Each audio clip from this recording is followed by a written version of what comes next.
যদি বউ শুনিব কোন শুনিব কোন হেলা তম বউ সেንቲ অহিসিল কড়ে বুলু থান মো কিছু কইবার নাই এনে তাকু কहि দেব এ প্রতিবর্ষ জন্মদিন ফাস্ট তাকু বন্ধ করি মজা ভাই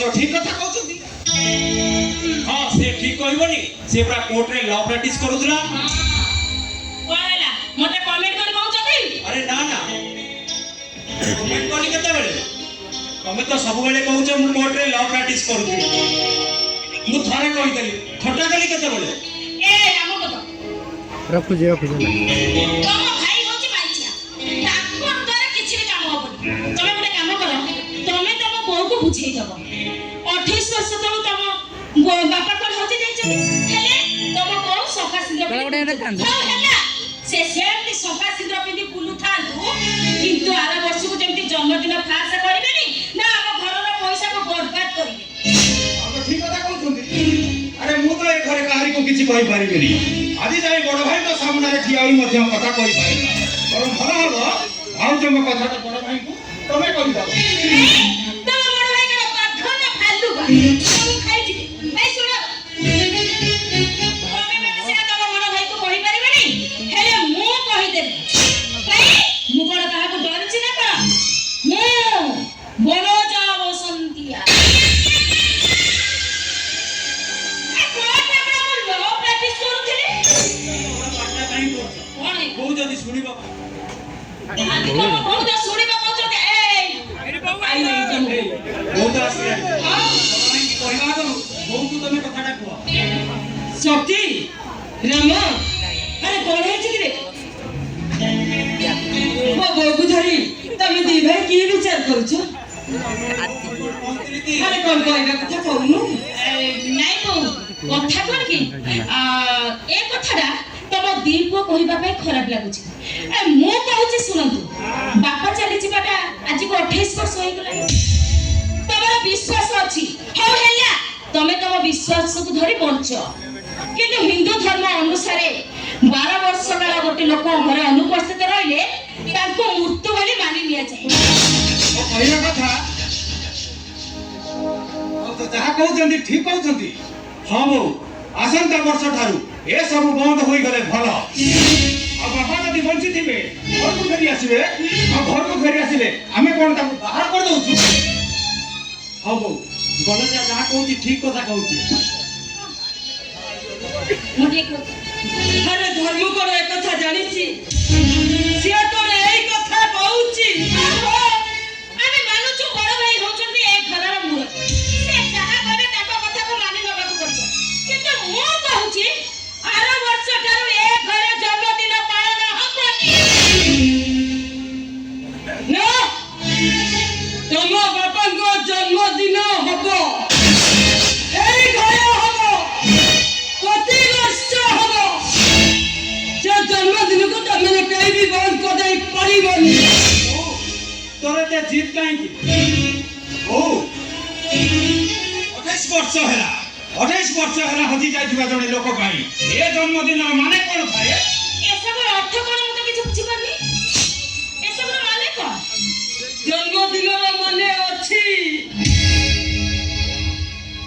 ए कथार माने भी किछि अछि और ए जन्मदिन मतलब भी अछि अरे 28 वर्ष दिन तम बापा करे हजी जाई छ हेले मो मन पाउछि तम बापा बुझी छथि से दिन ना दिने हम पाखु निश्चय फेरी आसी हेले 28 वर्ष तोड़ हजी जाई थिबे लोकटा ए सही परिसा गाल को बाकरे से मरी जाई छ ए गाल को सबलो को कहि की मने रखिबे हेले मो मन पाउछि तम बापा बुझी छथि से जीवित अछथि से मो पाखु निश्चय फेरी आसीबे आउ सेहिति पाई मु आज जन्मदिन उत्सव पालन करूछि अरे जन्मदिन उत्सव पालन बंद हो गले ऐसा ही परिचय गाँ लोक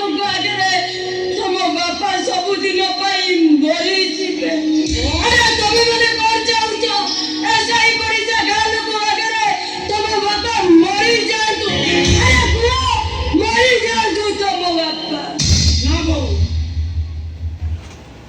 ଏ ଜନ୍ମଦିନ ଉତ୍ସବ ପାଳନ ହବ। ପ୍ରତିବର୍ଷ ଯେମିତି ହଉଛି ସେମିତି ହବ। ଏହାକୁ କେହି ବି ବନ୍ଦ କରିପାରିବେନି। ବୋଉ ଭୁଲ ହେଇଯାଇଛି ବୋଉ। ନା କଣ କହୁଛ ଭାଟ କଲେ? ମୁଁ କଣ କହିବି? ଏଇଟା ତ ତମ ଘର କଥା ତମେ ବୁଝିବ। ଏଇଟା ତ ମୋ ପର୍ସନାଲ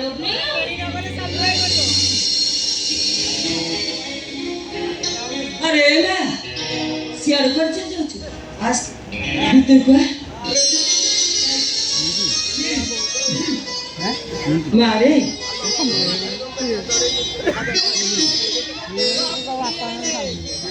अरे ये होची मो मझिया पुओ शक्ति अरे ये होची मो साल पुओ राव ये होची तो बहु मारे मो पुओ बहु दी जन देखो राउरकेला व्यवसाय करते ମୁଁ ତାଙ୍କ ସହିତ କଥାବାର୍ତ୍ତା ହେଇସାରିଛି। ମୁଁ ଭାବିଲି ତୋର ଆଗରୁ ଚିହ୍ନା ପରିଚୟ ହେଇନଥିବ। ହଁ ହେଲା ଭଲ ହେଲା ତୁ ତାଙ୍କ ସହିତ ଆଗରୁ ଚିହ୍ନା ପରିଚୟ ହେଲା ତୁ ଭିତରୁ ଚାଲ ମୁଁ ତ ରୁମ୍ ଦେଖିଦେବି।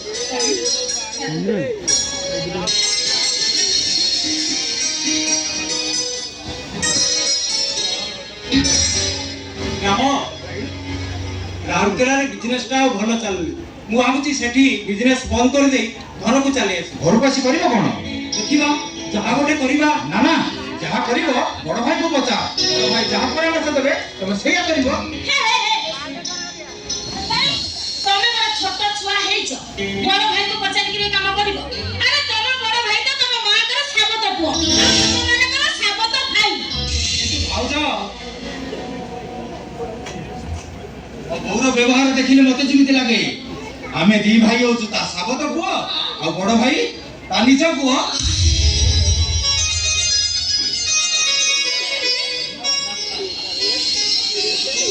ମନଜା ରାମପଦ ଠିକ କହିଛି। ଏ ଗାଁରେ ସମସ୍ତେ କୁହନ୍ତି ଯେ ବଡ ଭାଇ ହଉଛନ୍ତି ତାଙ୍କର ନିଜ ପୁଅ ଆଉ ଆମେମାନେ ସବୁ ସାବତ। ମତେ କହିଲ ତମ ବୋଉ ସାଙ୍ଗରେ ଯୋଉ ଟୋକିଟା ଗଲା ତାକୁ ଦେଖିଲା ପରେ ତମ ଧାରଣାଟା କଣ ଅଛି?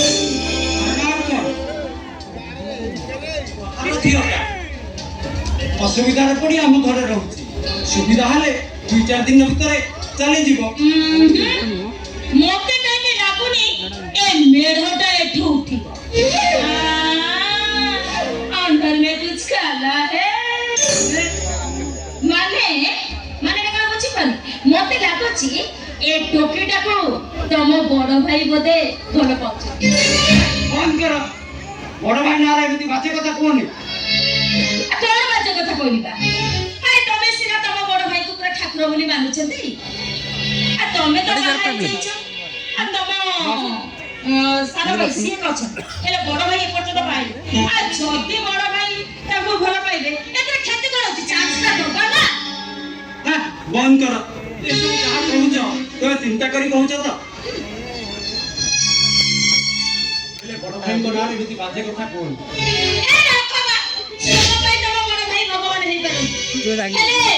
ମୁଁ ପୁରା କୋର୍ଟରେ ଲ ପ୍ରାକ୍ଟିସ କରୁଥିଲି। ମୁଁ କଣ ଉଡିଗଲା ଚଢେଇର ପୁରା ପରଗଣି ଦବା ଲୋକ। ହେଲେ ମତେ କଣ ଲାଗୁଛି ଜାଣିଛ? ଏ ମେଢଟା ଏ ଘରୁ ଆଉ ଉଠିବନି। ଏଥରକ ତମ ଭାଇ ବେକରେ ସେ ଚାବି ନେନ୍ତା ହେଇ ଝୁଲିବ। ଗଣେଜା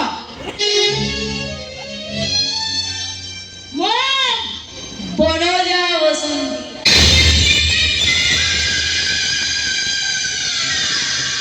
ଆରେ କୋର୍ଟରେ ପୁରା ମୁଁ ଲ ପ୍ରାକ୍ଟିସ କରୁଥିଲି। କଥାଟାକୁ ଟିକେ କେସ୍ କରି ଜାଣିପାରି।